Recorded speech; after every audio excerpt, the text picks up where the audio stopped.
Guys, gue lagi ada di Pertamina Mandalika Circuit dan gue baca berita hari ini. Wow, seru banget ya, kekurangan doang yang diangkat. Kelebihannya padahal banyak banget.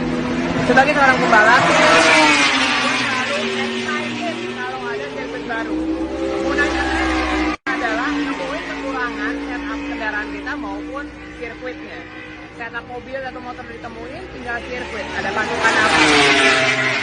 Berita-berita debu-debu itu, ya namanya Racing Line juga baru terbentuk. Kita punya sirkuit satu lagi udah 30 tahun. Racing Line udah jadi, ini baru 3 hari.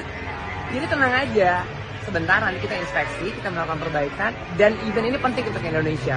Karena reputasi Indonesia itu udah di sini. Jadi semua mau mendukung ini atau enggak? Karena pariwisata naik, Indonesia semua namanya keangkat, men.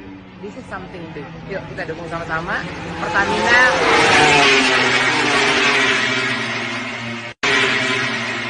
Yuk kita dukung sama-sama MotoGP Indonesia, oke?